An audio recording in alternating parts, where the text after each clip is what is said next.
to Afro Resistance Space and House, and we are so honored to have you here with us all. And today we are launching our Entre Fronteras series, which is the fourth block of Afro Resistance series that we have been having since the beginning of um, shelter in place during COVID. We started these conversations on in March, and they were called COVID-19: A Human Rights Perspective to a Global Pandemic. I should say that these series are designed and curated by Ana Barreto, who is Afro Resistance Program Director. So, all this great information, the amazing panelists that have been organized since the beginning have been really strategically curated and designed by Anna and the staff of Afro Resistance, of course. I want to also thank Marie Ferreira. And before I continue, I'm going to bring on Marie Ferreira, who's our communications coordinator, to explain a little bit about interpretation. Thank you, Genevieve. Hi, everyone. My name is Marie Ferreira. As Genevieve said, I'm Afro Resistance Communications Coordinator. And I'm giving some interpretation instructions in English, Portuguese, and Spanish. Olá a todas, sejam muito bem-vindas. Como o Genevieve disse, meu nome é Marie Ferreira, sou coordenadora de comunicações da Afro Resistance e vou dar algumas informações sobre como usar a interpretação em português, inglês e depois Genevieve dará em espanhol. Olá a todas, sejam muito bem-vindas.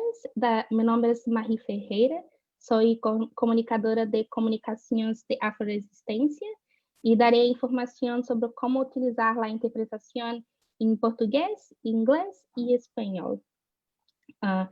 First in English. So if you're on your computer, the interpretation is available at the bottom of your screen. You can click on a button in the format of a globe and select the language that you want to hear. So we have interpretation in English, Portuguese, and Spanish. If you are multilingual and you don't want to use interpretation, you can just click in the button and select off. Derek, who is supporting us with technology, is also sharing the information about how to use the interpretation on the chat, and you can talk to us at any time about support with any tech issues. If you're using your cell phone, it's really similar. Click at the three dots at the bottom of your screen. Select language service or language interpretation. Select English, mute the original audio, and then select done. Don't forget to click in the done button or OK, because then you'll be able to hear the interpretation clearly. Agora em português. Se você está no seu computador, a interpretação está disponível na parte de baixo da sua tela. Clique no botão no formato de um globo chamado interpretação, ou se tiver em inglês, interpretation, e selecione português. Se você é multilingüe e não quer usar a interpretação, você pode deixar a interpretação desligada, pode clicar lá e selecionar off. Se você está no seu celular, o processo é muito parecido. Você pode clicar nos três botões na parte de baixo da sua tela, selecionar serviço de interpretação, ou se tiver em inglês, Language Interpretation or Language Service. Selecione português e no topo da sua tela, coloque o áudio original no mudo e pressione o botão OK ou Done, se tiver em português. Não esqueça de selecionar o botão para deixar o áudio original no mudo, porque aí você será capaz de ouvir a interpretação em português no volume mais alto. Genevieve? Sí, muchas gracias a todos y todas. Ahora que todos y todas están en interpretación, lo voy a explicar sobre las preguntas y respuestas. Las preguntas y respuestas se harán a través, perdonen a las traductoras que les cambié el lenguaje. Las preguntas y respuestas se van a hacer a través del puntito que dice Q&A. Abajo de de su pantalla. Y así es que se puede comunicar con nosotras y nosotros. Ana, Marie y yo, y también nuestras panelistas estarán respondiendo o a través o verbalmente o escribiendo las respuestas ahí. Entonces, por favor, el chat no lo utilicen para eso, utilicen directamente las preguntas y respuestas. Y ahora les voy a enviar saludos a Coco, a México, desde México, y a Darío desde República Dominicana. Y también tenemos a Benedita de Guatemala y Thais de Brasil. Bienvenidos a todas y todes. Entonces, I'm going to switch over.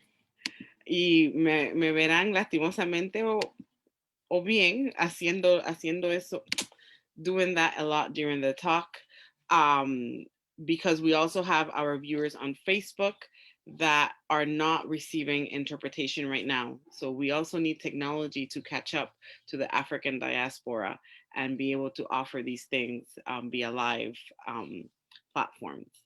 We want to send our energy today to Nigeria, just centering everything that is going on and happening in Nigeria right now with police brutality and other injustices. And it's important to note that these things have been happening historically, and we have to pay attention to them.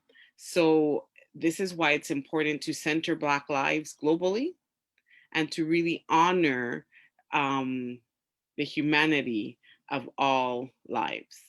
So today we are honoring Nigeria through this conversation as we are talking to different experts within human rights mechanisms.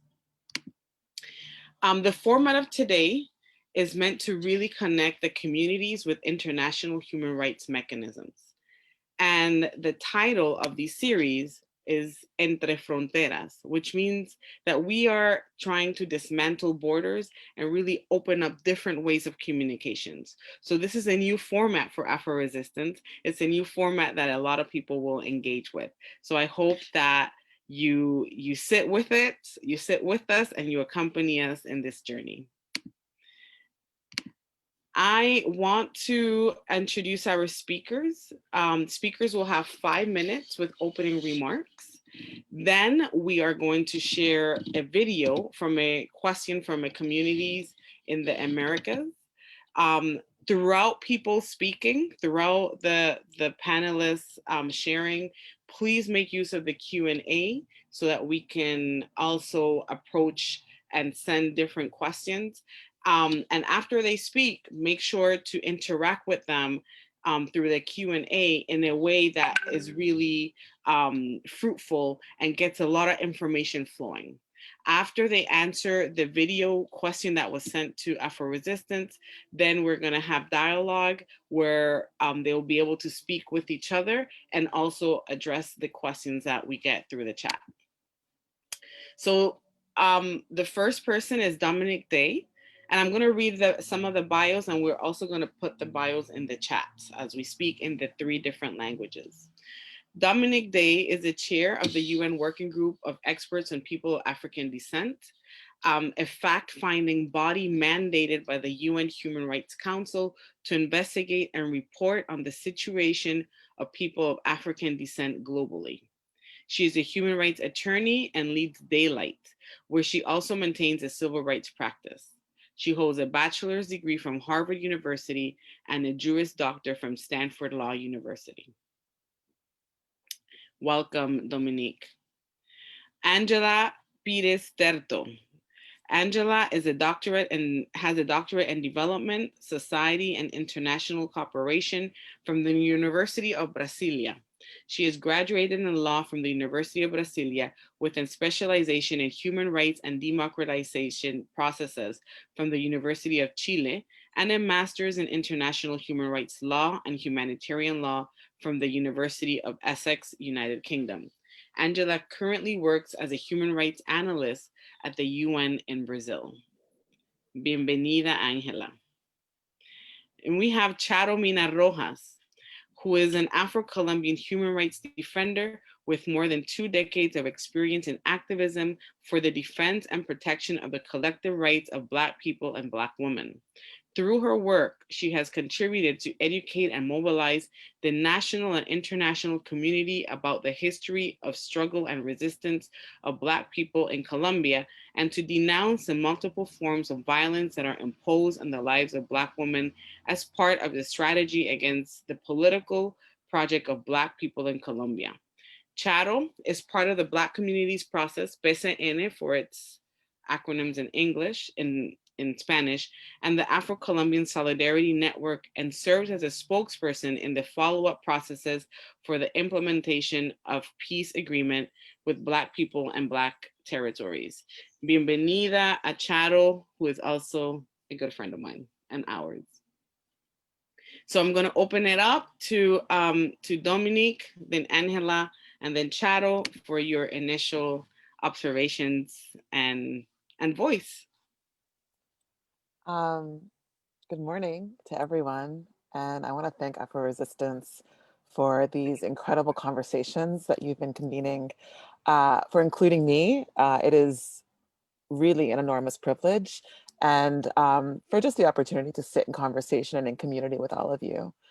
And, you know, I think the brilliance of this Entre Fronteras, or this sort of looking and erasing the borders, is that it actually allows for some truth telling, right?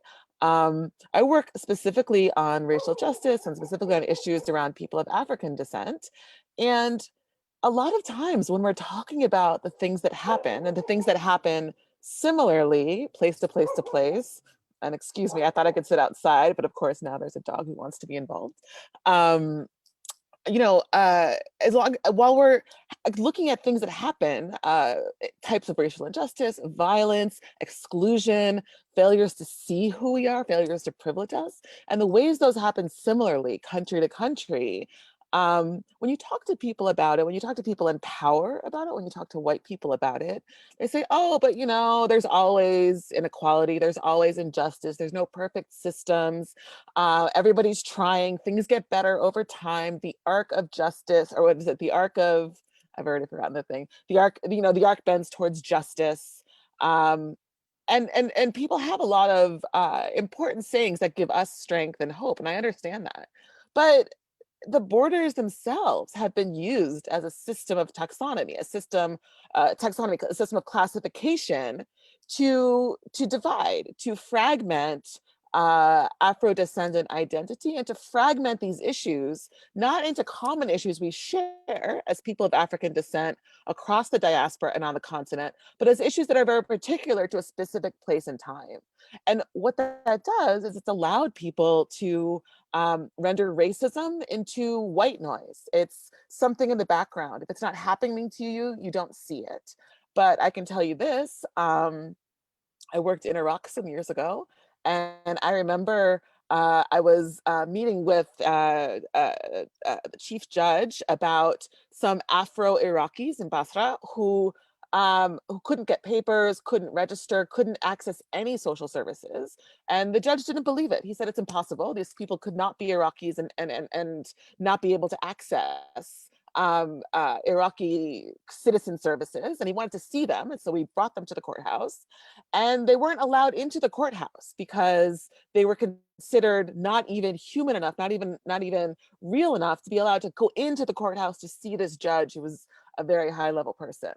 At the same time, just this week in New York City, where I live, although I'm not there right now, just in New York City, a study came out about the court system saying that the endemic racism that meant lawyers like me who walk into the courthouse are often mistaken as defendants, I'll be standing in front of a judge who I've appeared before many times with my big mouth and my big suit and my computer and my sort of arrogant ways, and yet my skin color has made them click into thinking I'm there to be sentenced by them, right? That kind of racism that's happening, it's happened to me, it's happened to everyone I know, and it was reported on in this report, has also translated to really systemic problems around how people are treated, the consumers of that system. The people who really are plaintiffs and defendants are abused, are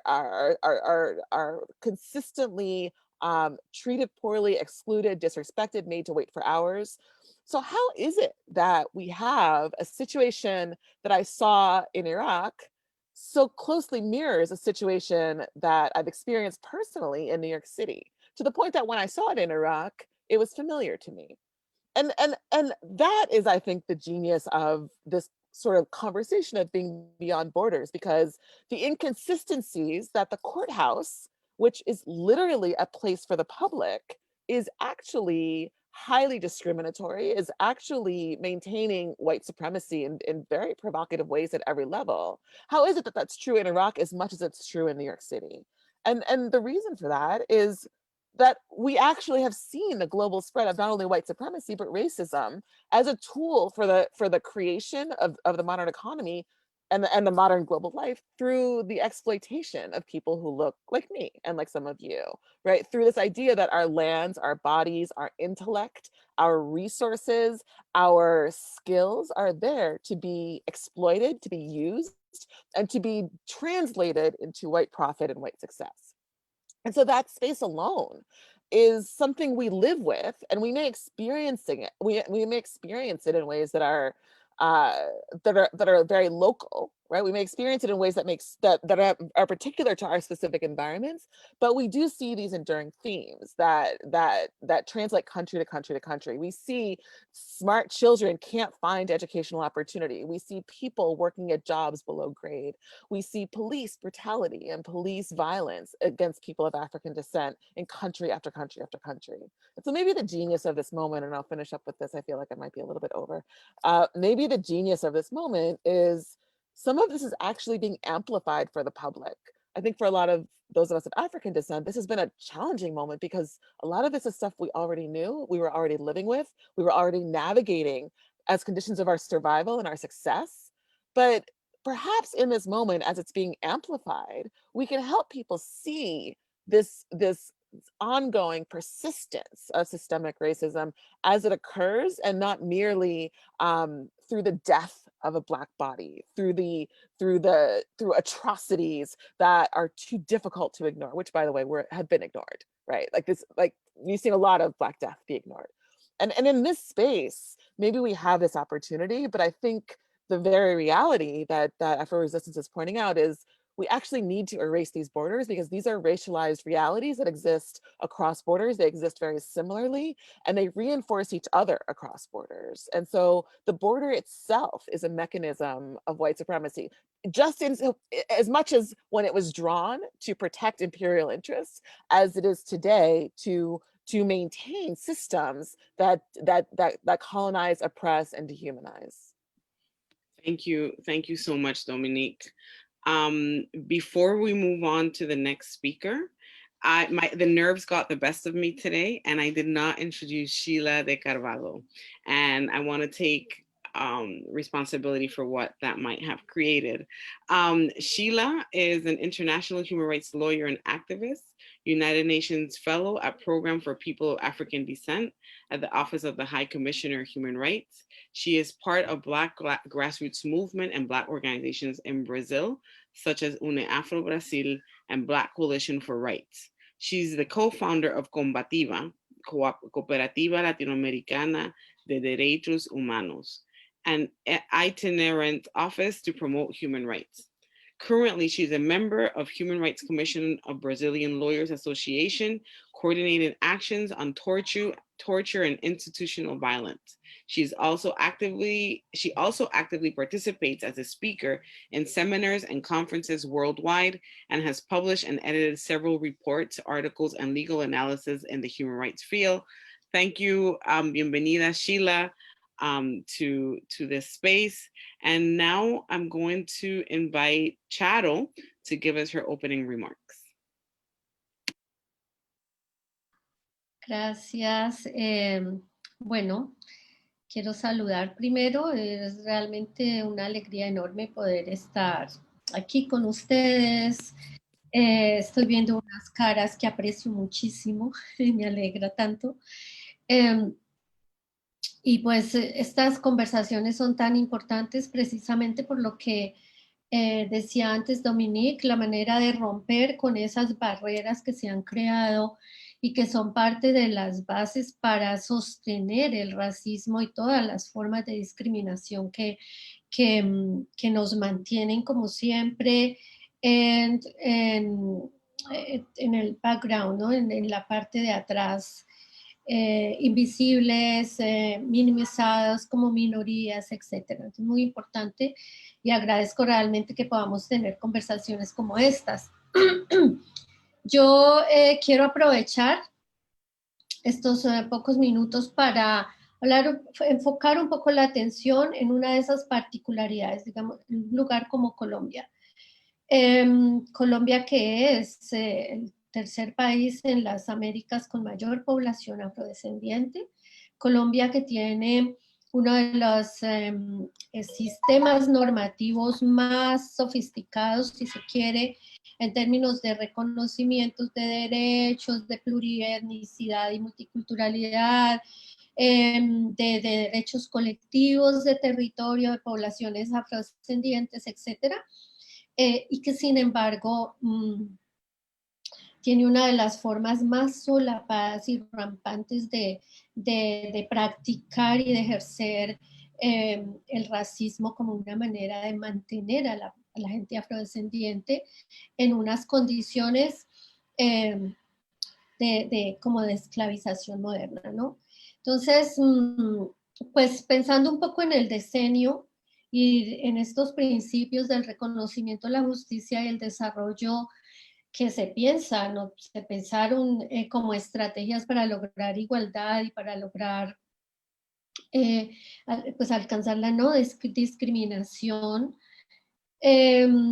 Yo quisiera reflexionar un poquito sobre esos tres elementos, ¿no? que identifican al decenio. El tema del reconocimiento en Colombia. Nosotros se habla del reconocimiento, pero ¿qué quiere decir reconocimiento aquí, por ejemplo? Si bien es cierto, como les dije, hay toda esta legislación, hay todo ese discurso democrático racial de que hay apertura, de que somos un país multiétnico, pluricultural. ¿Cuál es el reconocimiento real, ¿no? Empezando por el censo, siendo el tercer país con mayor población afrodescendiente, los censos, las estadísticas juegan con eso. Entonces, en los diferentes censos siempre han variado los números, pero por ejemplo, entre el 2005 y el 2008, en el 2005 logramos con mucha fuerza, con mucho trabajo político, que se reconociera el 10%. Nosotros alegamos ser más del 20%. Sin embargo, que se reconociera el 10% de la población. Colombia tiene 44 millones de habitantes. Hoy, en el censo 2018, de alguna manera, bajamos a ser 2.98, menos del 3% de la población. La pregunta es, bueno, nos asesinaron en un ambiente tan violento como el que vivimos aquí, particularmente la gente negra afrodescendiente, ¿fue que nos asesinaron a todos o que no? No nos autorreconocemos ya, ¿no? Según la institucionalidad, de pronto, después de todo el trabajo político hecho, entre el 2005 y el 2018, algo nos pasó que ya no nos autorreconocemos y bajamos de 10 a 3%. Elementos como ese, ¿no?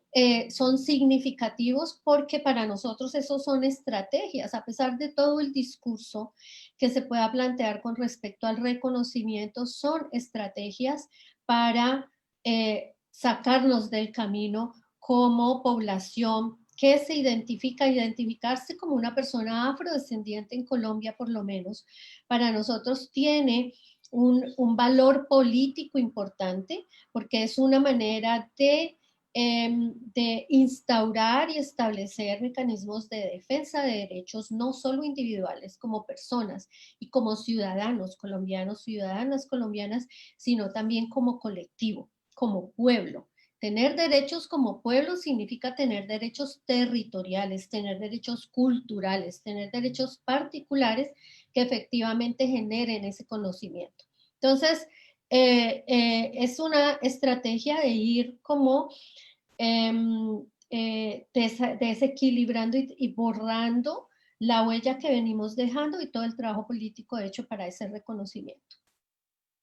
Justicia, bueno, justicia, uno puede hablar de las disparidades socioeconómicas, por ejemplo, 60% de nuestra población vive en economía informal. ¿Eso qué quiere decir? Vendiendo jugos, vendiendo dulces en un semáforo, trabajando en casas de familia, ofreciendo servicios de diferente naturaleza, personas profesionales formadas, en oferta de servicios sin unas condiciones laborales reales, pero además el 80% y cada vez es como más en ciertas regiones viven en condiciones de empobrecimiento profundo.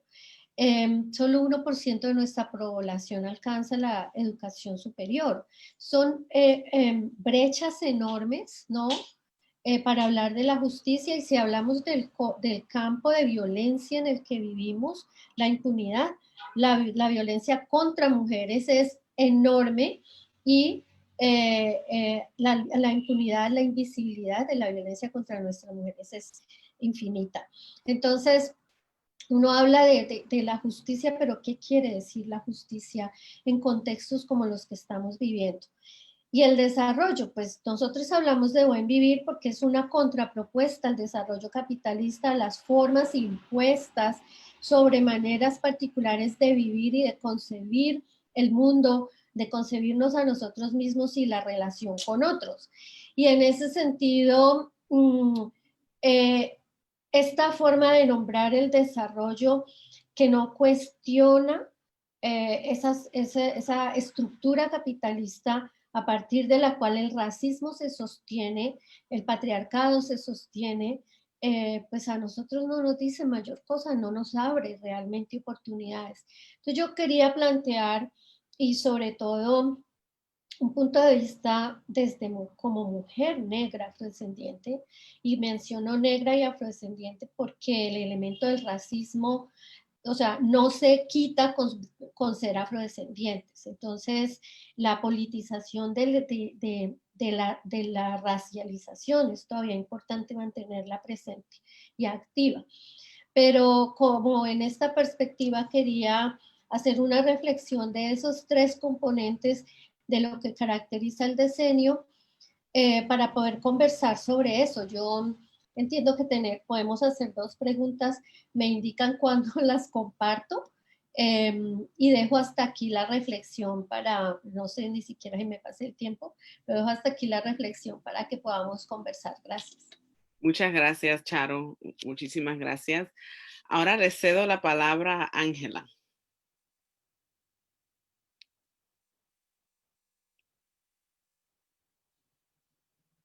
Ángela, ¿me escuchas? Agora sim. Obrigada. Olá a todas, todos e todes. É um enorme prazer estar aqui com vocês hoje discutindo esse tema tão importante, falar de mulheres, meninas afrodescendentes e com mulheres tão maravilhosas também, dividindo esse debate. Primeiro, Dominique Day, que nos brindou recentemente com uma belíssima mensagem super encorajadora para todas nós mulheres negras em uma ação da ONU no Brasil, por ocasião do Dia Internacional das Mulheres Afro-Latino-Americanas e Caribenhas. Também prazer estar com a Sheila, que é companheira do Brasil, que tem usado aí seu ativismo para dar voz a todas essas demandas de luta das mulheres negras no Brasil. E, por fim, a Charo Mina Rojas, por todo seu ativismo na Colômbia, né, que muito contribui para o avanço no mundo todo, né? Não só na Colômbia. Então é um prazer estar com vocês. Eu sou assessora de Direitos Humanos, sou uma presença do Escritório do Alto Comissariado das Nações Unidas para os Direitos Humanos aqui no Brasil. Aqui eu fico junto ao Escritório de Coordenação da ONU, na qual são 26 organismos atuando, e a gente tem um grupo de trabalho temático da ONU sobre gênero, raça e etnia, que busca desenvolver as várias ações nesse campo. É muito importante lembrar que a gente está fazendo 5 anos já da década internacional de afrodescendentes, foi adotada em 2015, adotada a partir de um trabalho árduo aí não só dos estados, mas de ativistas, e principalmente eu queria destacar aqui mulheres negras, que ajudaram a construir, inclusive, todo o programa de atividades que contempla os vários eixos, né? São 3 eixos do programa de atividades, que já foi mencionado: reconhecimento, justiça, desenvolvimento, e uma série também de recomendações em torno das discriminações múltiplas. E quando a gente fala, a gente está falando de racismo, mas a gente fala também de discriminações que se sobrepõem, e nessa discussão, acho que todas nós deixamos isso muito evidente, de que a discriminação com base em gênero, sobreposta ao racismo, fazem que o impacto seja muito mais cruel, muito mais forte nas mulheres negras. E quando a gente soma isso, todas as discriminações com base na identidade de gênero, na orientação sexual, na sua nacionalidade, no seu status político, religião, enfim, se a gente soma todas essas discriminações, a situação fica muito mais difícil. Isso tem sido constatado pelos vários relatórios das Nações Unidas, e aqui eu queria aproveitar para citar alguns. Em 2017, o secretário-geral das Nações Unidas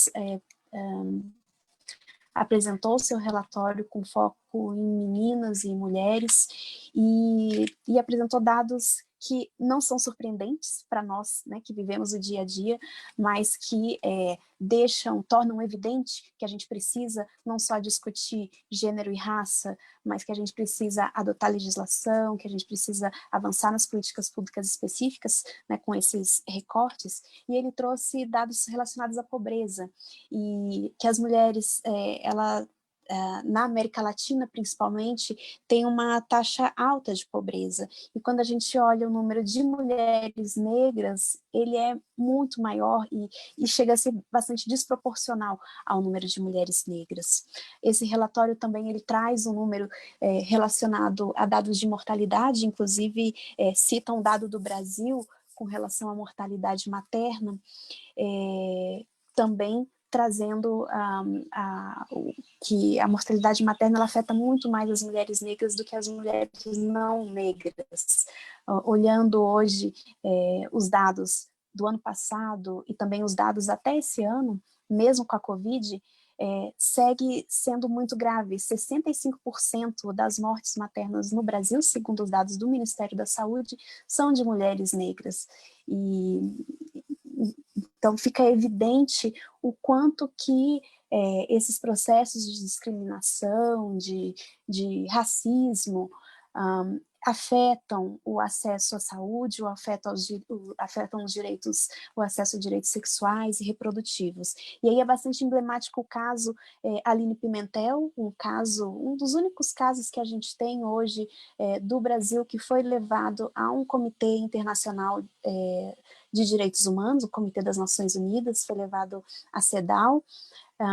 Aline Pimentel, uma jovem negra, moradora de periferia, em Belfort Roxo, que fica no estado do Rio de Janeiro, veio a óbito, assim como o bebê que ela estava esperando, simplesmente por uma situação de violência obstétrica. por negligências, e isso resultou numa série de recomendações por parte do comitê. E eu digo que é emblemático porque, pelo dado que eu acabei de apontar, 65% das mulheres negras que morrem no sistema de saúde no Brasil passam pela mesma situação que a Aline passou. Então, o caso da Aline não é um caso isolado, infelizmente, é um caso que se repete e fica para a gente não se esquecer de que a gente precisa realmente avançar nessa pauta. A gente também tem dados alarmantes relacionados a assassinatos, assassinatos de pessoas negras de um modo geral, mas aqui mais uma vez eu queria ressaltar assassinatos de mulheres negras, com todo o trabalho que tem sido feito ao longo dos anos com relação à violência baseada em gênero, diminuiu bastante o número de mulheres assassinadas, bastante, qualquer cifra a gente comemora, então reduziu o número de assassinatos, e aí quando a gente olha uma série histórica de 2008 a 2018, a gente nota que o número de mulheres não negras assassinadas caiu mais de 11%, mas quando a gente olha de mulheres negras, pelo contrário, ele não caiu. Ele aumentou 12%. Então, tudo isso nos chama a atenção que não basta também falar de gênero, a gente tem que falar de racismo de forma conjugada. O Alto Comissariado, globalmente, ele faz a coordenação das atividades da década no sistema ONU, vem trabalhando a partir desse programa de atividades que foi construído aí com muitas mãos, e que vem construído a partir de um longo histórico também, né? Eu não posso deixar de mencionar aqui que esse trabalho ele vem sendo desenvolvido já, né, desde a própria criação das Nações Unidas, com a Convenção para a Eliminação da Discriminação Racial, Conferência de Durban, o seu plano de ação, enfim, tem muito caminho por aí. Então, eu acho que fica aí que, apesar de toda essa importância que as próprias Nações Unidas têm dado para o tema, né? A CERD foi a primeira convenção de direitos humanos adotada pelo sistema das Nações Unidas. Apesar disso tudo, a gente tem um desafio gigante ainda pela frente. No Brasil, como brasileira, como mulher negra também, e Sheila vai estar aí para também entrar em mais detalhes, a gente sabe o quanto que é o grande desafio aqui no país, nesse tema. Assim como a nossa companheira Charomina mencionou, na Colômbia é um país majoritariamente negro, no Brasil também. Apesar de que sermos uma maioria, né, da população, ainda é considerada minoria, conforme a especialista Rita Itzhak mencionou na sua visita em 2015 como relatora sobre questões de minorias, e que hoje ela está no comitê, justamente o CERD, Comitê sobre a Eliminação da Discriminação. Então eu deixo essas primeiras reflexões para o nosso debate. Obrigada. Muchísimas, obrigada, Ángela, por esto. Y ahora le cedo la palabra a Sheila. Adelante, Sheila. Hola, hello, oi. Thank you, Genevieve, for this opportunity. I'm gonna speak in Portuguese, of course, but I want to give this saludos para todas e todos. Olá, sou Sheila de Carvalho, sou advogada de direitos humanos aqui no Brasil. Agradeço o convite da Afro Resistance para esses diálogos, na pessoa da Ana Barreto, que fez a ponte comigo. Agradeço a todas e todos aí na articulação pela oportunidade desse debate, além das fronteiras, muito fundamental nesse momento. Muito feliz de estar aqui com Dominique Day, Angela Terto e Charomina. Dominique e Angela, parceiras aí de longa data, né, com quem a gente vem se encontrando nas boas resistências. E Sharon, um prazer te conhecer pessoalmente, entre aspas, que claro, já conhecia a sua atuação. Estou muito feliz mesmo de estar nesse momento debatendo com vocês. Acho que temos desafios desafios históricos que estão acalorados nesse momento na diáspora, e acho que é fundamental a gente investir nesses espaços de conexão, até para pensarmos ações de resistência à estratégia política que a gente possa fazer, que podemos também não só executá-las no âmbito internacional, em conjunto, em articulação, em movimento, mas também construí-las através dos nossos movimentos de forma doméstica nos nossos países. E acredito que esses diálogos, eles potencializam muito a nossa ação e a nossa incidência, considerando os problemas incomuns que vivenciamos, né?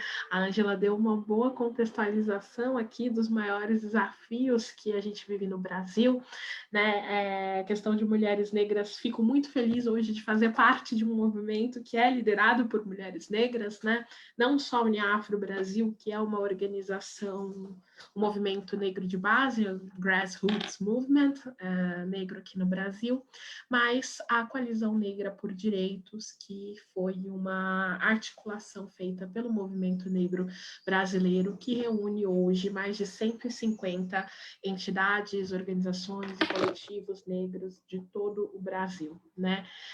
Vejo hoje na Coalizão Negra a potência da nossa incidência, né? Porque a coalizão foca tanto numa ação internacional, tanto numa ação nacional, quanto numa ação internacional, conectando a diásporas e criando novas redes a partir dos nossos movimentos. E quem dirige são as mulheres negras, né? Que sempre puxam a gente no campo progressista, e fico muito feliz em andar em companhia, em par com elas, né?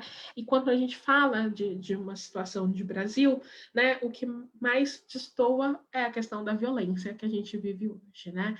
No Brasil, um jovem negro é assassinado a cada 23 minutos, né? Já houve, inclusive, reconhecimento por parte de instituições públicas do governo brasileiro, né? O Senado Federal reconheceu que a gente vive um processo de genocídio contra o povo negro, né? Um processo de extermínio contra o povo negro, que nós sabemos que não se dá somente nessa bala direta do Estado que tira a vida dos nossos jovens, né? Mas se dá também numa série de privações, né, de políticas públicas, de políticas sociais que vão aos poucos minando e eliminando a nossa vida, né? Vocês devem estar acompanhando o que está acontecendo no Brasil também. Aliás, antes de eu entrar no Brasil, eu dou um salve para os meus amigos, companheiros, irmãos nigerianos que estão vivendo um momento muito tenso nos últimos dias, nas últimas semanas, né? E manifesto aqui meu apoio e solidariedade para a nossa luta, que a luta de vocês também é a nossa, né? E aí trazemos de novo para o Brasil, né? Quem está acompanhando sabe que a gente está vivendo um governo pouco democrático, né? Que tem ali entre as suas agendas principais o extermínio mesmo da população negra. A gente tem visto que o impacto da Covid aqui no Brasil foi muito mais acentuado do que em outros países, né? Então, o descaso com a vida, a banalização da vida tem sido uma política governamental, e tem sido uma política governamental porque eles sabem que quem morre mesmo são as pessoas negras no Brasil, né? Nós somos a maioria no Brasil, né? Dizem a segunda maior população negra do mundo, fora do continente africano, né? Mas nós estamos completamente privados aí do acesso às carreiras de elite, ao poder público, ao Congresso Nacional, né? De fato, naqueles cargos em que estão ditando as políticas, né? E essa privação de acesso nos torna muitas vezes refém das políticas que são por eles criadas, né? A contenção ou a não contenção do governo brasileiro em relação à pandemia colocou as nossas vidas em xeque. São hoje mais de 150 mil pessoas mortas pela Covid no Brasil, né? O país tem uma das maiores taxas de mortalidade do Covid. Isso se deu por um descaso sistêmico, né? Em uma banalização da vida e uma banalização da vida negra, né? Quem são as pessoas que estão na linha de frente do que a sociedade considera enquanto serviços essenciais? São as pessoas negras, né? Quem considerou serviços domésticos enquanto categoria essencial para fazer com que as empregadas domésticas voltassem a trabalhar, né, no meio da pandemia, foram eles, né? Um descaso completo, e fez com que muitas vezes a gente ficasse refém da situação. E hoje a gente tem visto que, apesar do governo não não publicar os dados oficiais com os devidos marcadores étnicos raciais em relação à Covid, temos visto que a taxa de letalidade para a população negra no Brasil da Covid é 5 vezes maior do que a população branca, né? Estando muito acentuadas nos bairros que são os mais pobres aqui, nas regiões mais pobres do Brasil, que são regiões onde são da maior parte de pessoas negras. Então, a gente já tinha uma situação de violência sistêmica muito grave em relação a pessoas negras, né, com um número cada vez mais crescente de pessoas negras mortas pela polícia. A gente tem um número extremamente alto de encarceramento, né, uma política de encarceramento em massa vigente, em que a maior parte da população encarcerada também são as pessoas negras, e vem uma pandemia que nos faz se torna mais um instrumento aí do processo de genocídio que a gente vive aqui no Brasil, né? Então, a nossa resistência tem sido muito pautada para a questão da sobrevivência. A Coalizão Negra por Direitos, ela surge como uma resposta também ao governo do Bolsonaro, né? Nós sabemos o quanto o movimento negro ele é diverso, o movimento negro é plural, as organizações negras são diversas, porque a diversidade de pensamento não é um privilégio apenas branco, nós podemos ser diversos, e mesmo com as nossas diferenças, né, em ação, nas diferenças de perspectivas, a gente se juntou em coalizão para construir uma incidência política efetiva que pudesse ser em defesa das vidas negras e de enfrentamento às políticas genocidas que têm sido colocadas como esse governo, né? Então, a coalizão hoje tem 2 anos de existência, tem pautado uma agenda muito forte, né, dentro de espaços institucionais aos quais nós fomos historicamente privados, né? Então, aqui no Brasil, assim como outros países latino-americanos, bem sei, e outras realidades do mundo, a gente tem uma agenda de direitos, uma agenda de promoção e defesa de direitos humanos que são construídas exclusivamente por organizações brancas, né?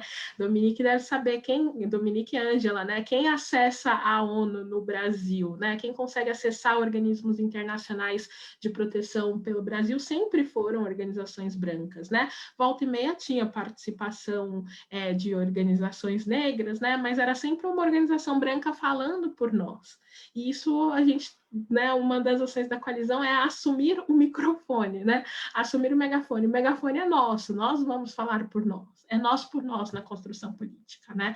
É nós por nós na construção técnica de incidência dentro desses espaços. Então, somos nós indo no Congresso Nacional brigar pelos nossos direitos. Somos nós indo no judiciário através de ações judiciais lutando por nossos direitos, e somos nós agora indo para a ONU em defesa do nosso povo, do que a gente quer, e no âmbito da Comissão Interamericana de Direitos Humanos, né, do espaço da OEA, que também sempre foi, apesar de estar aqui no seio da América Latina, um espaço muito mais acessado por organizações brancas do que organizações negras. A razão disso, né, muito bem aqui colocada pelos dedos de Dominique, né, tem um apego financeiro, né, organizações negras, movimento negro nunca foram, de fato, incentivadas, né, promovidas, nunca tiveram nessa rota do financiamento. A gente também tem essa briga acerca de sustentabilidade, né, de quem pode fazer a boa luta, quem tem recursos para fazer a boa luta. Isso é um ponto de disputa também,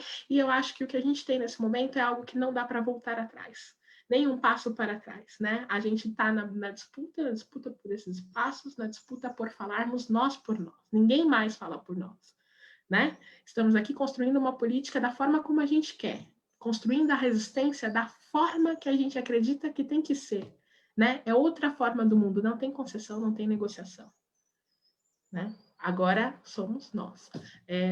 A Genevieve deu meu tempo, então abro aqui a oportunidade para o diálogo. Muchísimas gracias. Y esto es parte de romper fronteras, ¿no? El megáfono ese, que ya lo suelten. Los micrófonos, que ya lo suelten. Es tiempo para el pueblo colectivamente poderse articular y tener acceso a estos mecanismos, porque estos mecanismos son parte de nuestra resistencia también. Y es tiempo de liberar, y aquí estamos para hacer eso. Vamos con nuestra primera pregunta, que que está por video. A ver, Marie, si compartes la primera pregunta y después para que las panelistas puedan contestar.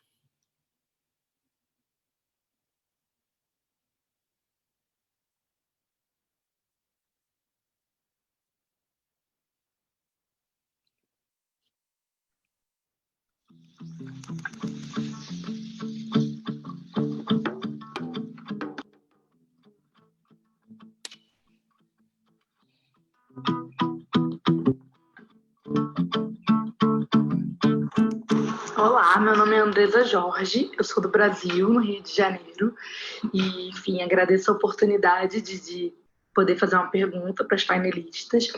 Eu sou moradora, né, de uma favela no Rio de Janeiro, e é importante dizer isso, porque de alguma forma já tem a ver um pouco com o que eu quero perguntar.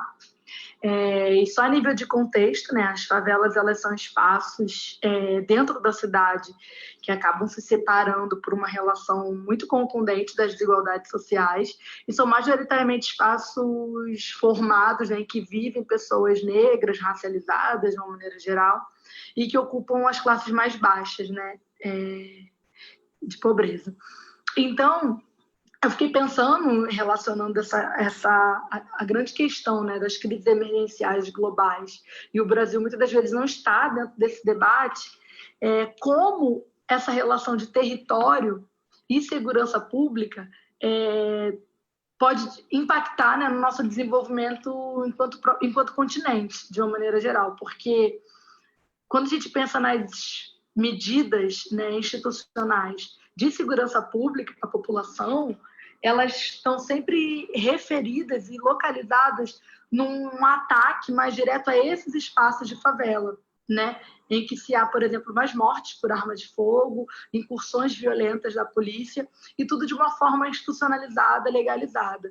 Então, quando eu penso nesse aspecto de um território que está em risco, e que faz parte de uma cidade maior, né, e que não é considerado parte dessa cidade, eu fico pensando o que pode ser feito para essa população que vive sobre a égide dessas políticas institucionais em que o enfrentamento, né, a uma problemática como, por exemplo, sei lá, a criminalidade ou a própria relação do tráfico de drogas está diretamente conectado com o extermínio, com o massacre, com a violação dos direitos dessas pessoas que vivem nesses espaços. Então, onde eu moro, por exemplo, o Complexo da Maré, no ano passado, registrou 49 mortes, né, violentas por arma de fogo. Então, que é um número muito alto, e a cidade do Rio de Janeiro teve mais de 1.700, né? Mais de 1.700 mortes. Então, como a gente pensa nesse contexto mais global de emergência humanitária, essa relação que vem através de uma política pública de proteção e de política, né, de segurança pública, que é, na verdade, um ataque a um grupo específico. E como isso se relaciona com o próprio tema da migração, uma vez que a gente está falando de territórios e de territórios inseguros. Então, era essa a minha pergunta. Obrigada.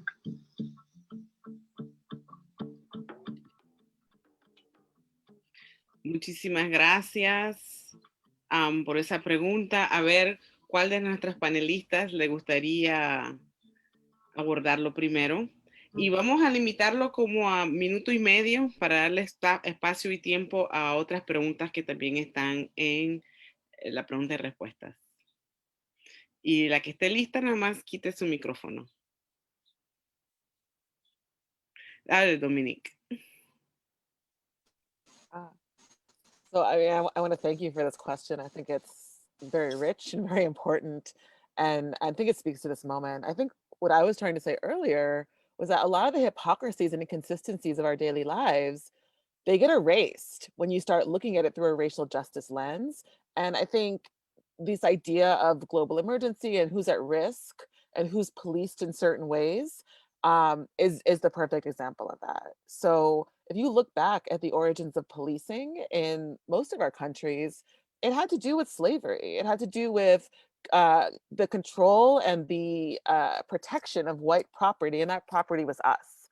And that reality, the fact that sort of my country in the US, the origins of policing is in the period of enslavement, that model evolved in all sorts of ways And in fact, we actually have quite a lot of Black police officers now, but at the same time, some aspects of that model persisted. And one of those that persists to this very day is that people, no matter what their politics are, seem very comfortable with the surveillance and control of Black bodies. And so while we talk about defunding, while we talk about the importance of fair policing and training, at the same time, we see tremendous amounts of violence against Black bodies. We see certain neighborhoods like the favelas in Brazil, in the US, the Bronx, Brooklyn, certain neighborhoods that are given names, the heat zone, the red zone.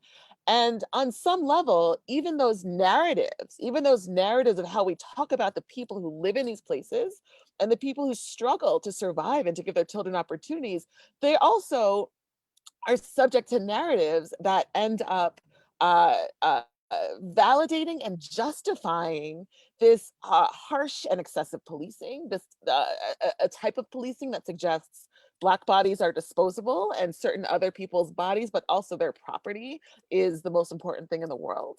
And that space hasn't changed that much. It may be that we're in a different moment right now. It may be that the millennials, that your generation is changing things. And I think that's true. I do.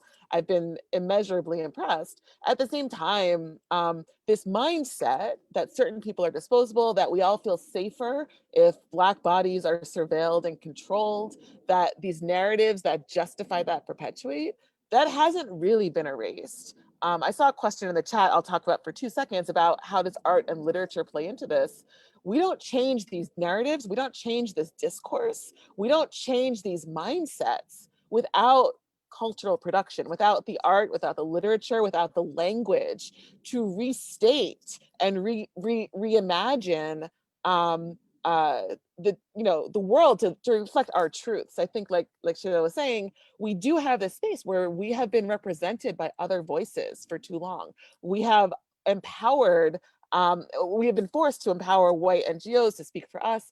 And what that's done is it's really limited the narrative to something very much that's comfortable for white power structures. And so, to be honest, if Black bodies are being killed, if Black neighborhoods are being policed, if the favelas are being torn down and moved, if we're being killed with impunity and there's no accountability, either you think there's something wrong with us, either you think Black people are somehow less than and deserving of lesser human rights, or you understand that the systems are broken. We've kind of been operating as though the world is very comfortable with the idea that Black people should be under surveillance, Black people should be disposable, even when we say we're not. And so the reality is we are in a moment where we should start thinking about what does it look like to reclaim these spaces, to reimagine them, and to ensure that our voices, our humanity, and our communities are at the center of the priority, not the disposable piece of the priority. Thank you, Dominique, for your response. And Ángela, tú tenías tu mano arriba. Sim, obrigada. Olá. Hoje, por pouco vocês não veem a Cecília aqui comigo. É o desafio do trabalho em casa para as mulheres que têm que assumir os cuidados domésticos também e da família, né? Então, Genevieve, toda a minha solidariedade com você também. Mas obrigada pela pergunta da Andresa. A Andresa é uma ativista super conhecida lá no Rio de Janeiro, está super de parabéns pelo trabalho que ela faz, e ela nos traz uma questão ligada, né, aos territórios e segurança pública, e eu queria trazer duas questões. Uma que é a própria questão da gente conseguir fazer essa análise de como que enfim, as políticas públicas, principalmente segurança, elas afetam o território e afetam a população negra e afetam as mulheres negras, que ela se dá principalmente quando a gente tem a possibilidade de ter dados desagregados. Então, isso é algo que, em 2018, o Alto Comissariado de Direitos Humanos, em seu relatório sobre mulheres e meninas afrodescendentes, trouxe muito forte, a necessidade de ter esses dados desagregados, e é algo que continua continuamos trazendo enquanto Nações Unidas e também no contexto dos Objetivos do Desenvolvimento Sustentável, que é algo que também o público está mencionando no nosso chat. Então, com a possibilidade de ter dados desagregados, a gente consegue ver melhor realmente o que está acontecendo, porque antigamente a gente tinha dados tão gerais, que eram dados, por exemplo, de homicídios da população, e às vezes não mostravam quais eram os territórios afetados pela população, e aqueles territórios, que tipo de população estava presente, se é uma população negra, não negra, e quando a gente tem acesso de fato a esses dados, a gente começa realmente a perceber que esses territórios são territórios negros, são territórios de periferia que realmente são mais afetados. Infelizmente, no contexto da Covid, a gente notou que, pelo menos aqui no Brasil, ações de segurança pública, de enfrentamento, continuavam mesmo com todo esse chamado de ficar em casa, de distanciamento social, e que também traz toda uma discussão para o próprio território das favelas e das periferias, né, que concentram um maior número de pessoas numa mesma casa, enfim, nos fazem discutir uma série de coisas, inclusive recomendações de saúde, né, de como torná-las efetivas em contextos que temos. E eu queria destacar, e aí seria o meu segundo ponto, em 2019 o Alto Comissariado também publicou uma guia para prevenir o que a gente chama, não é uma tradução tão boa para o português, que é o perfilamento racial ou filtragem racial, né? Em inglês é o racial profiling, e que vai salientar o quanto que determinadas decisões das forças de segurança são tomadas com base na percepção racial, nas características raciais de uma pessoa. Então, isso que a Andresa traz, né, de como determinadas ações de segurança pública ocorrem em determinado território, a gente vem discutindo já há algum tempo. Aqui no Brasil, o Escritório do Alto Comissariado, juntamente com as agências da ONU do Grupo de Gênero, Raça e Etnia, vem mobilizando, fazendo discussões tanto com instituições de Estado quanto sociedade civil sobre esse tema.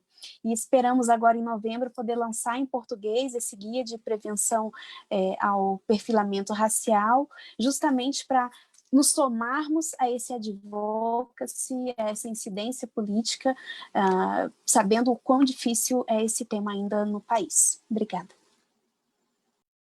Obrigada, Ángela. Y a continuación tenemos a Charo y después a Sheila.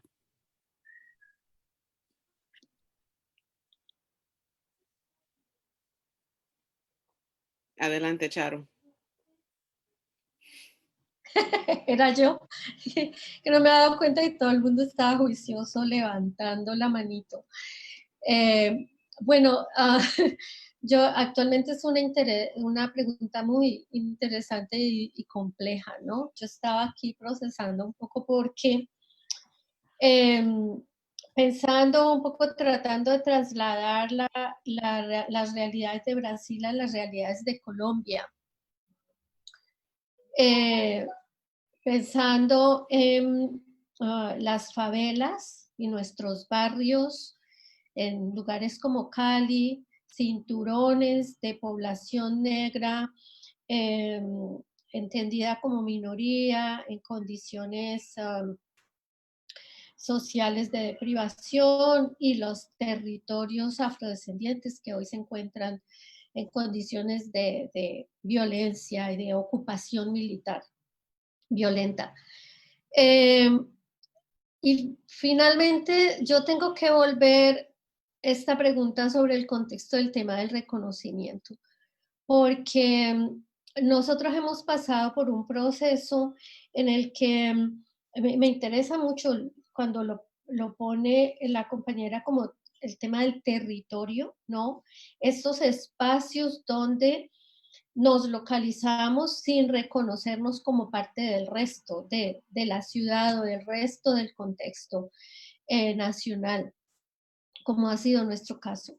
Y digamos que para mí eso tiene varios elementos. Yo creo que en términos del reconocimiento, lo pongo en términos del reconocimiento porque la razón por la que hay esta brutalización contra la gente negra es porque el racismo existe, porque estas no son consideradas personas, porque hay una total deshumanización y negación de lo que esta existencia es. Y en ese sentido, pues bueno, como han dicho antes, pues somos objetos y somos objetos de explotación, de utilización, de violencia, ¿no? Nada que realmente nos acerca a un lugar, ni siquiera de ciudadanía. Nosotros vivimos esto, ya no podemos diferenciar entre zonas urbanas y zonas rurales, es básicamente lo mismo. Entonces, la pregunta a veces para mí últimamente es como, bueno, se trata de que pasemos de ser negros a ser afrodescendientes, por ejemplo.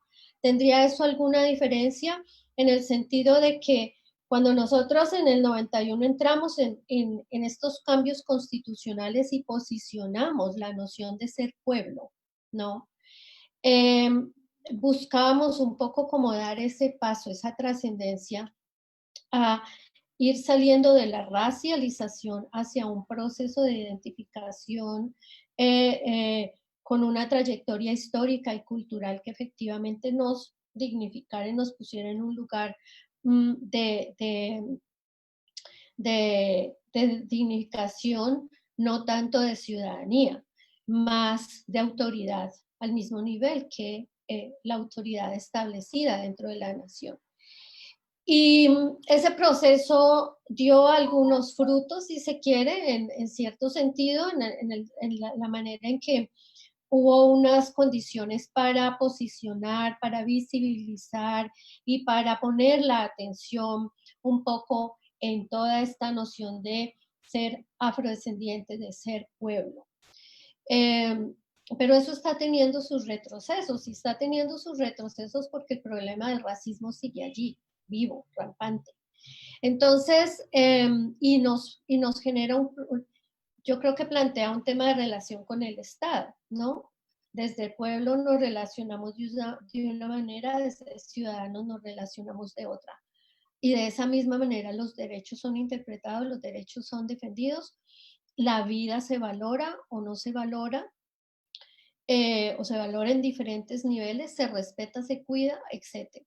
Entonces, yo creo que para mí es como parte de un momento en el que estamos de revisar todos estos elementos del racismo, todos estos elementos de las supremacías, de qué es lo que gobierna y exactamente qué es lo que nosotros queremos ser en el marco, en los contextos de esto que se llaman naciones y ciudadanías y Estado, para poder plantearnos, aquí hay que dar como una especie de salto, porque todo lo que se ha venido formulando, elaborando hasta ahora,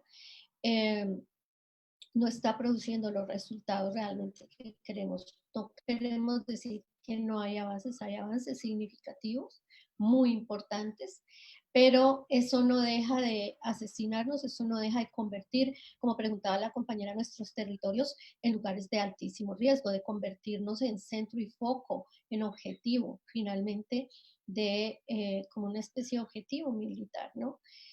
Entonces, creo que políticas pueden ser, hay una serie de factores, pero entonces nosotros hemos pasado por políticas, nosotros hemos pasado por legislación, nosotros hemos pasado por titulación colectiva y se reacomodan otros mecanismos, otras estrategias. Entonces, finalmente, yo diría que donde nos ubicamos y yo me reconozco ahora es en medio de una estrategia declarada de guerra contra la gente negra y contra la gente afrodescendiente en cualquiera de los dos lugares que se ubique o en ambos. Y efectivamente aquí nos toca empezar a mirar cómo rompiendo barreras y replanteando esta proyección de proyecto político que queremos ser de cierta forma, como que también revisamos y reconstruimos las estrategias, ya no desde los lugares particulares solamente, sino como estrategias más articuladas, más transnacionales, más translímites, porque es grande. No sé, es más una reflexión, no es una respuesta tanto, es una reflexión, porque es una pregunta compleja teniendo en cuenta las diferentes realidades y cómo están pasando las cosas en este momento. Muchísimas gracias, Charo. Le cedo la palabra a Sheila y después de Sheila, sí, para interactuar, para también que le pongan le den sus preguntas a Dominique y a Angela específicamente. Adelante, Sheila. Obrigada, Genevieve. Tentarei ser breve, né? A Charo trouxe uma palavra que para mim é muito importante, que é guerra. E o movimento negro aqui no Brasil fala muito que há um genocídio contra a população negra, né? Que fala que tem uma guerra aberta contra a população negra, mas também quem fala que tem uma guerra aberta à população negra são hoje os nossos próprios governantes, né? Então, o presidente da República, quando questionado, né, do aumento de dos números da letalidade policial contra pessoas negras, ele disse que tem que esmagar que nem barata, né? O governador do estado do Rio de Janeiro, que é o estado da Andressa, quando ele apresentou seu plano de política de segurança pública, ele fez clara referência à Segunda Guerra Mundial. Então, não somos só nós que estamos chamando de guerra. Eles mesmos reconhecem que nós estamos em guerra, né? E no Brasil a polícia é militarizada, né? O que isso significa? É uma estrutura de guerra, é uma estrutura não feita, uma estrutura de segurança pública não feita para proteção cidadã, e sim uma estrutura para que ataquem as pessoas, que é isso que a gente tem visto nas favelas, né? De forma muito mais acentuada, dentre elas a comunidade na qual a Andressa faz parte. E hoje a gente tem uma decisão do Supremo Tribunal Federal, né? As favelas foram para a Suprema Corte. E a gente tem uma medida liminar que proibiu a realização dessas missões, né, de guerra durante a pandemia. Ou seja, proibiu o que já tinha que ser proibido, né? Mas deu um direcionamento de que não poderiam ser realizadas essas intervenções policiais durante a pandemia. Mas essa decisão tem sido descumprida, né? Não tem sido cumprida de forma completa, e mesmo assim a gente tem visto uma redução muito acentuada dos números de morte pela polícia nesses bairros, né? Então tem ali um direcionamento que dá para fazer, tem uma forma de minar a ação. E a Dominique trouxe uma questão, né, que por muito tempo as pessoas falaram por nós, né? E isso se refletia na construção das políticas de segurança pública e nos estudos acerca das políticas de segurança pública. Aqui no Brasil faz pouco tempo que o racismo começou a ocupar o lugar central da discussão acerca da violência da polícia, né? As pessoas falavam várias palavras, né, usavam palavras menores, né, discriminação no máximo ali, mas não falava que a polícia é racista, que a polícia realiza uma ação racista nos territórios e que é o racismo que sustenta essa violência que a gente vive todos os dias, né? Então, isso só começou a acontecer quando começou a ser as pessoas negras a serem os protagonistas dessa produção acadêmica, da produção dessas pesquisas, de estarem assumindo esses espaços, de estarem nesses lugares, né? E por isso que é tão importante que a gente de fato ocupe isso e traga a nossa visão para esses lugares. Muchísimas gracias, Sheila, por esto. Yo sé que algunas de las panelistas tienen... ¿No tienes pregunta ya, Charo? Oh, ok. No hay más preguntas. Entonces, Dominique, you can go ahead and share what you wanted to share. Charo doesn't have a question directly to you.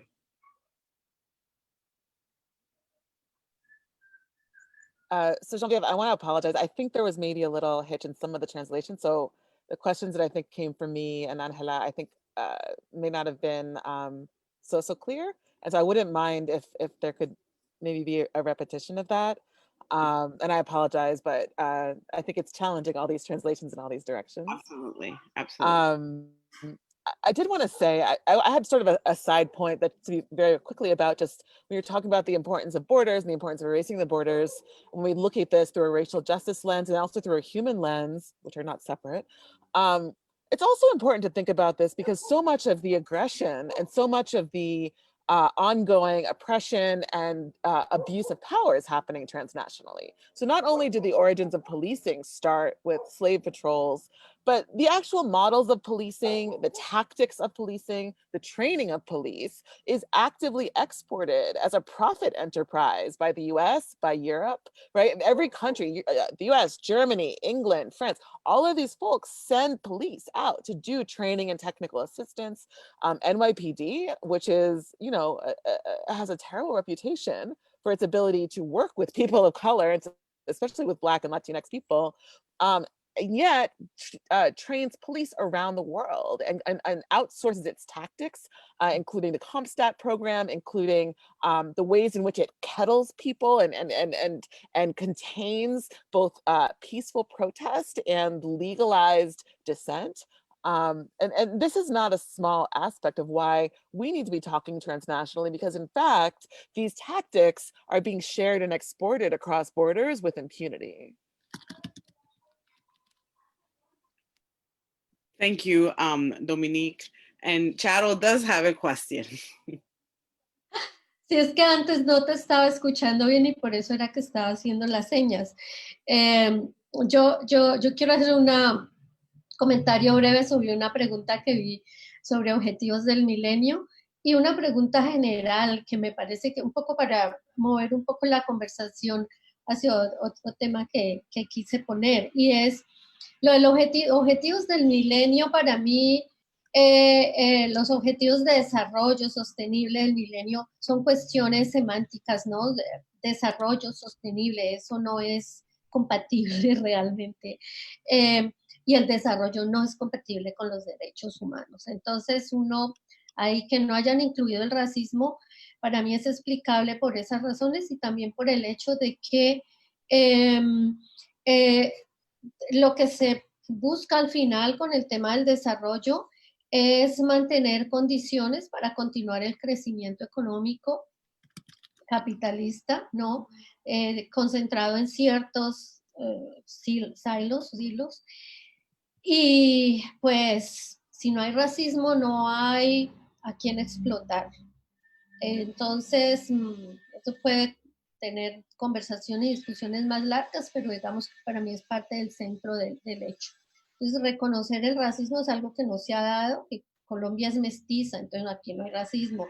En Estados Unidos se superó el racismo hace tiempo porque la gente se junta una con otra, etcétera. Entonces, en nuestros países hay una tendencia primero a negar, ¿no?, la existencia real del racismo, y segundo, el racismo sostiene el desarrollo. Entonces, creo que no es parte de los intereses en esa política. La pregunta más que quise hacer, poner sobre el tema en conversación, es más sobre mujeres. ¿Cómo se está abordando el tema de mujeres en el marco de la década, ¿no? A mí me gustaría, sobre todo, Dominique, no sé si hay como tener más información y poner esta conversación sobre la mesa por un ratito.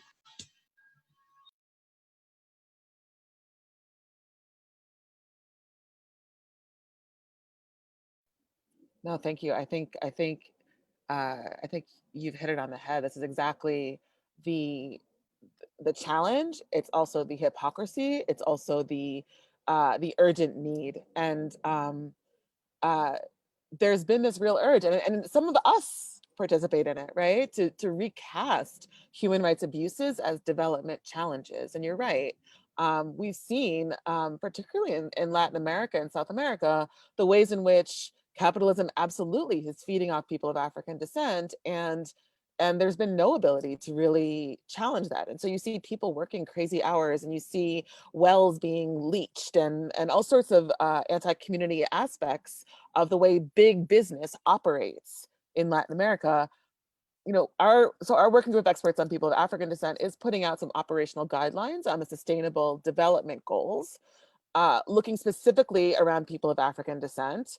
But I don't say that to in any way deny that reframing this into a development framework and into the Sustainable Development Goals has actually provided another procedure to avoid confronting the racism and to avoid confronting the human rights abuses. So we're trying to do something to try to put the human rights and the issues facing people of African descent squarely in the face of that. And some of that is talking about women and talking about the challenges that women face specifically, but also the ways in which women's leadership is consistently squelched or pushed to the side.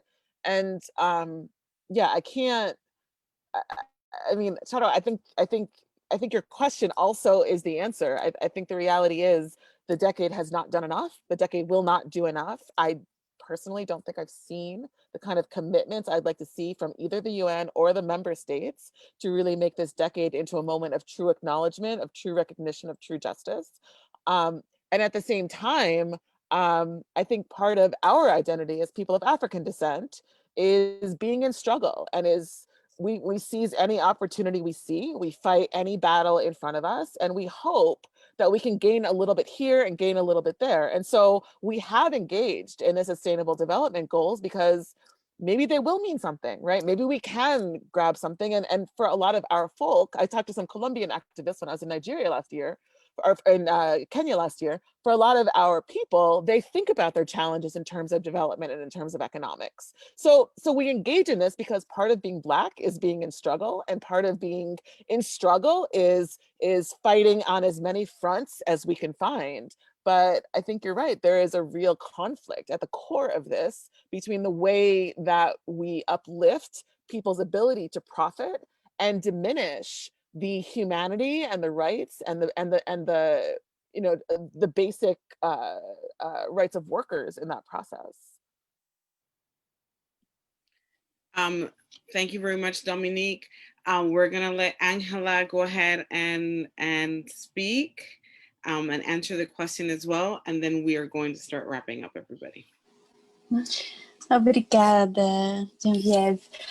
Eu até respondi no chat sobre a pergunta sobre os ODSs e muito no sentido de recordar que a Agenda 2030, que acompanha os Objetivos de Desenvolvimento do Milênio, ela vem com um grande chamado para não deixar ninguém para trás. E eu acho que é isso que a gente deve abraçar no sentido de, principalmente aqueles governos que já estão muito comprometidos com a agenda dos ODSs, trazê-los também para o compromisso no combate ao racismo, no sentido de que vários dos ODSs a gente só consegue avançar se realmente a gente utilizar ações que respondam ao racismo. E aí dei como exemplo o primeiro ODS, que é a erradicação da pobreza, e aí a gente tem uma série de dados que indicam a feminização da pobreza, o quanto que mulheres são mais afetadas pela pobreza, e aí quando a gente tem dados desagregados, a gente consegue ver que as mulheres negras são as mais afetadas pela pobreza. Então, para avançar e alcançar a erradicação da pobreza, a gente precisa trabalhar o racismo. Da mesma forma, quando a gente fala nos outros ODS, como uma educação de qualidade, ou então a igualdade de gênero, ou mesmo trabalho decente e crescimento econômico, a gente tem hoje esses dados que mostram que a população negra realmente ela é mais afetada. Então, é dizer que se a gente consegue melhorar a qualidade de vida da população negra, a gente avança também no cumprimento dos Objetivos de Desenvolvimento Sustentável. Obrigada. Muchísimas gracias a Charo, a Sheila, a Ángela, a Dominique, y también muchísimas gracias a nuestras intérpretes espectaculares, Priscila, Raquel y Alba, por el día de hoy. Y muchísimas gracias al equipo de Afroresistencia, a Ana y a Marie. Tenemos una serie de de estas conversaciones donde estamos conectando a nuestras comunidades a los mecanismos de derechos humanos. Para hacer eso, por favor, en el chat, María acaba de poner dónde uno se puede inscribir para todas. Se pueden inscribir una sola vez para todas las conversaciones y vamos a continuar estos diálogos que están abriendo fronteras. Eso es uno. Hoy a todas las personas que están aún con nosotras y nosotros, tenemos un anuncio muy súper importante. Afroresistencia finalmente pudo recaudar suficiente dinero de nuestro público y de la gente que apoyan a las vidas de las mujeres y las niñas negras en la región. Y hoy estamos abriendo nuestras aplicaciones para que las personas puedan aplicar para conseguir fondos de emergencia. Esto ha sido algo que hemos estado recaudando fondos por los pasados 3 meses. Sabemos que las niñas y las mujeres negras a nivel de la región no reciben el apoyo tanto económico, emocional y físico que otras mujeres y niñas en la región reciben, que no son afro. Eso también ocurre en los Estados Unidos, donde las mujeres y niñas negras migrantes no somos parte de las prioridades de las organizaciones de migrantes. Y también las fundaciones que dan dinero a organizaciones de migrantes no tienen una conciencia racial.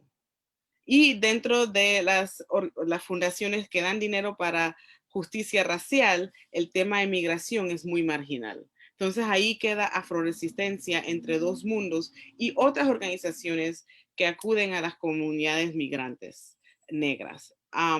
Entonces Marí va a poner por primera vez públicamente nuestro enlace para que se pueda aplicar para recibir fondos y también se pueda continuar donando. Necesitamos más fondos para estas mujeres y estas niñas. Y parte del fondo también está respondiendo a propuestas bien locales, comunitarias, de jóvenes, niñas, negras, que tengan ideas para resolver problemas comunitarios.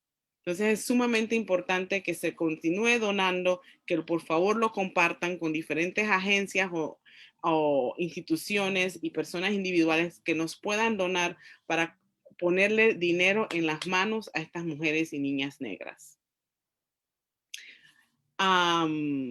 Marie, ¿algún otro anuncio de nuestra parte? Any other announcements that I missed? The videos for De questions. videos. Si quieren interactuar directamente con los mecanismos en nuestros siguientes webinarios, no sé cómo se dice en español, por favor envíenos un video directamente. Lo pueden hacer a ana@afroresistencia.org y esos videos estaremos poniendo subtítulos para que todo el mundo lo pueda entender durante nuestras próximas conversaciones. Entonces, si por favor nos pueden enviar eso estaría súper. Pero que por favor nos envíen esas preguntas para nuestras siguientes conversaciones. La conversación de la próxima semana sería el del impacto de COVID-19 en la salud de mujeres y niñas negras. Entonces, por favor, si se pueden, eso sería el 28, la próxima semana, jueves, a la misma hora. El tema es COVID-19 y los impactos en la salud de las mujeres y niñas negras. Sé que Sheila tenía su mano arriba. ¿Algún anuncio? No Sheila, Ángela, perdón. Oh, e Sheila também. Não. Sim. Obrigada, Genevieve. Eu coloquei no chat o link para um chamado de candidaturas para o Fundo da ONU para a Democracia, porque a gente sabe da dificuldade de acessar fundos, então esse é um fundo que vai abrir para receber propostas agora dia 1º de novembro e vai receber até dia 1º de dezembro. Então, eu encorajo todas as organizações que estão acompanhando, porque uma das ênfases dessa chamada é a questão de gênero e é também a questão do espaço democrático. Então, encorajo fortemente que vocês se candidatem. Eu vou deixar meu e-mail também no chat, fico à disposição de vocês. E obrigada mais uma vez a Mari, a Ana Paula e Genevieve, toda a equipe da Afro Resistance pela essa iniciativa. Muchísimas gracias, Ángela. Nuevamente, muchísimas gracias a nuestras intérpretes espectaculares, Priscila, a Raquel y a Alba, y también a Andresa Jorge de Río de Janeiro por enviarnos esa pregunta. Muchísimas gracias y nos vemos a la próxima semana a la 1 p.m. para abordar el tema de salud y mujeres y niñas negras en la región. Gracias a todas. Gracias a nuestras intérpretes. Sí, sin las intérpretes no podríamos tener estas conversaciones. Muchas gracias. Chao, abrazos. Gracias. Y les pongo musiquita de salida.